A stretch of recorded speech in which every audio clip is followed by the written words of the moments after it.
uswatun hasanah. Al-Kalamun jemaah salat zuhur yang saya hormati rahimakumullah. Rangkaian syukur kembali kita rajuk kepada Allah hari ini dengan puasa Ramadan dan zuhur berjemaah dilanjutkan dari taklim. Selawat dan salam kepada Nabi Muhammad sallallahu alaihi wasallam. Jamaah rahimakumullah, Allah mengatakan walaqad karramna bani Adam, dan sesungguhnya Allah itu memuliakan Bani Adam, maksudnya kita manusia. Dalam rangka itu, laqad khalaqnal insana fi ahsani taqwim.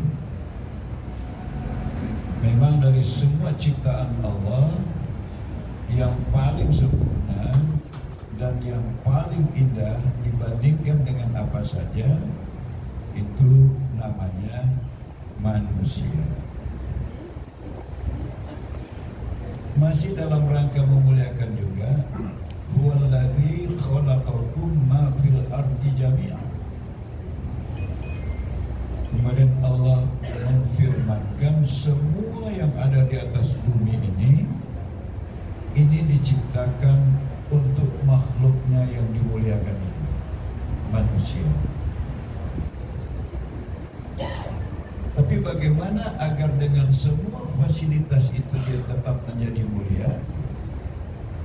Wa nazzalna 'alaikal kitaba tibyanan likulli syai' wa hudaw wa rahmah wa busyra lil muslimin. Dia turunkan aturan mainnya. Bagaimana kita berhubungan dengan sesama kita, bagaimana memperlakukan diri kita di hadapan Allah dan alam semesta. Wa nazzalna 'alaikal kitaba tibyanan likulli syai'. Dia jelaskan itu semua. Wa huda, sekaligus menjadi petunjuk, guidance kita mau jadi apa saja, petunjuknya itulah Quran. Wa busyra, dan itu adalah kegembiraan. Jangankan mengikutinya, bacanya sudah gembira. Lil muslimin, kepada siapa yang mau ikut. Ini dia menjelaskan, menjadi kegembiraan, menjadi rahmat bagi yang mau. Bagi yang mau, lil muslimin, bagi yang mau tunduk kepada Allah. Berarti itu gak terjadi bagi yang tidak mau. Nah, persoalannya kemudian kita mau atau enggak. Karena kita memiliki dua potensi di dalam setiap kita, gak terkecuali Rasulullah termasuk. Apalagi yang pidato ini, preman Medan ya? Allah bilang fa'alhamaha fujuraha fataqwaha.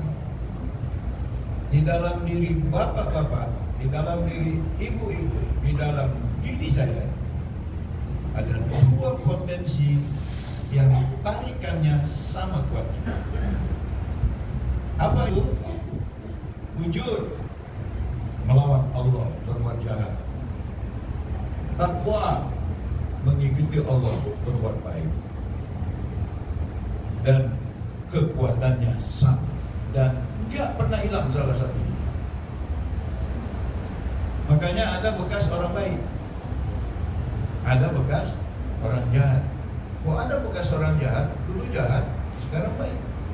Kok bisa? Karena waktu dia jahat, dia tak pernah kehilangan keinginan untuk berbuat baik.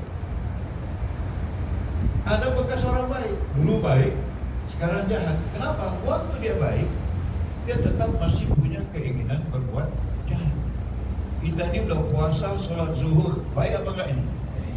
Baik, hati-hati. Masih ada keinginan berbuat jahat. Orang bulan Ramadan sendal masih hilang juga. Itu contoh kecil maksud saya. Bahkan pada saat yang sama, diri yang sama, kita bisa tampil beda. Ada seorang bapak, dia adalah ayah yang baik bagi anaknya, suami yang baik bagi istrinya. Jangan tanya kawan kantornya, bajingan ini kan. Asik, kalau bahasa Medan, nokohi aja, ngibulin anak buah aja katanya. Pas kerja awak disuruh, pas dapat dia sendiri katanya gitu kan.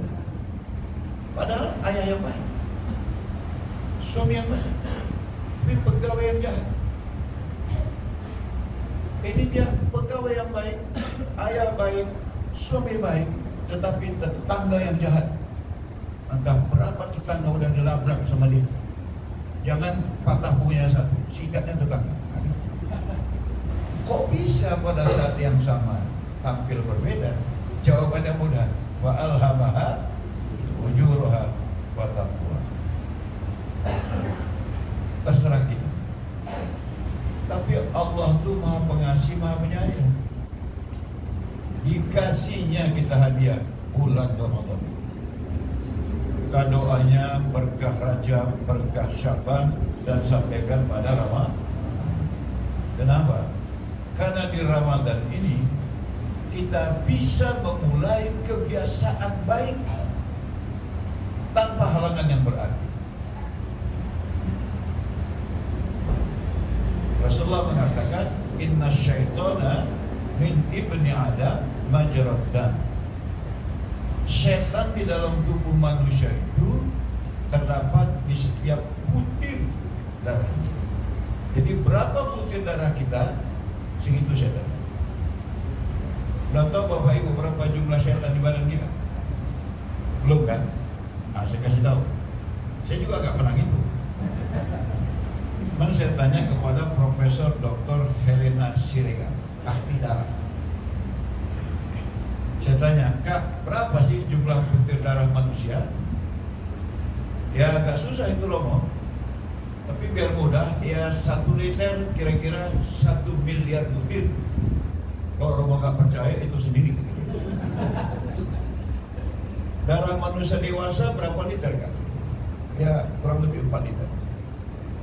Jadi berapa butir darah kita Pak? 1 miliar kali 4 sama dengan 4 miliar kali 1 setan.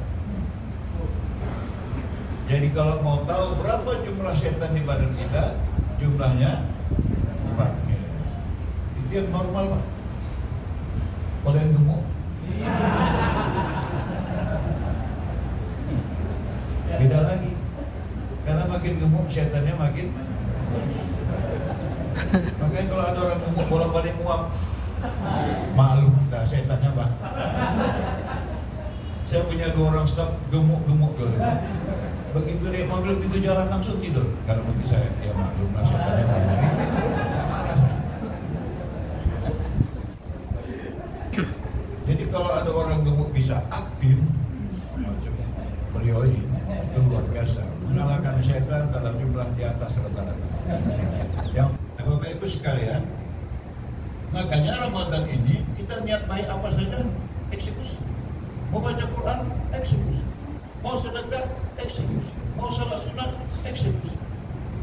Coba di luar Ramadan. Mau baca Quran, belok YouTube. Mau sedekah, baca Quran. Tapi kalau Ramadan tuh lancar terus. Banyak doa nasib. Kalau bulan Ramadan segini banyak jemaahnya. Oke. Oh, kamu bingung. Kenapa? Setannya aktif. Kok Ramadan bisa? Fadayyiqu majariyahu bil ju'i wal atash. Kata Rasulullah, kalau kau menyengaja lapar dan haus, setannya tidak berdaya. Berarti ini dimudahkan kita untuk memilih berbuat baik dan menjadi kebiasaan. Makanya ada yang mengatakan Ramadan 10 yang pertama itu rahmat, 10 yang kedua itu maghfirah, 10 yang ketiga intiqam minan. Ada yang memahami memahami itu sebagai sesuatu yang pasif, otomatis terjadi. Saya nggak setuju. Dia harus diperjuangkan. Ini adalah bulan yang penuh rahmah, turun Quran di bulan ini. Jadi 10 hari yang pertama ini jadikanlah Quran sebagai rahmat pada diri kita. Dengan cara apa? Tolong 10 hari yang pertama ini identifikasi diri kita di sisi mana yang masih menyimpang dari aturan Allah. Ingat, kalau kita ingin mulia tadi harus ikut aturan. Karena zalna alikal kita. Bagaimana caranya Romo? Kayak mungkin dari fungsi kita lah. Romo sebagai wamen, gimana menyimpang dari Al-Quran? Catat. Sebagai suami, gimana menyimpang dari Al-Quran? Oh, belum kawin lagi. Istri saya udah meninggal. Udah lebih setahun meninggal, belum kawin lagi. Berarti kan masih menyimpang itu dari Al-Quran. Saya catat. Nah, gitu loh. Sebagai ayah, mana Quran? Sebagai kakek, sebagai besan, sebagai mertua, sebagai anak, sebagai menantu, sebagai pegawai, sebagai tetangga. Cuman kita yang tahu dan tidak perlu beritahu orang. Cari padanannya dalam Quran. Aduh, ternyata aku masih menyimpang. Ya Allah, masih menyimpang.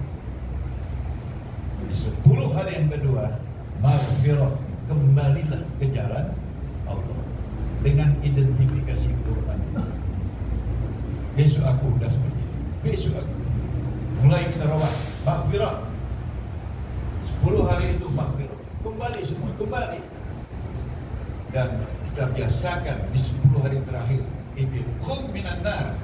Kita enggak lagi menyimpang macam sebelum 10 hari yang pertama. Berarti kita terpelihara dari api. Ini pertanyaan lagi. Ini siapa yang akan berhasil? Jawabnya yang mau. Padahal mau atau tidak pilihan kita, Allah sudah kasih kemudahan, tetap juga nggak mau. Kayaknya Allah sudah selesai dengan kasih sayang.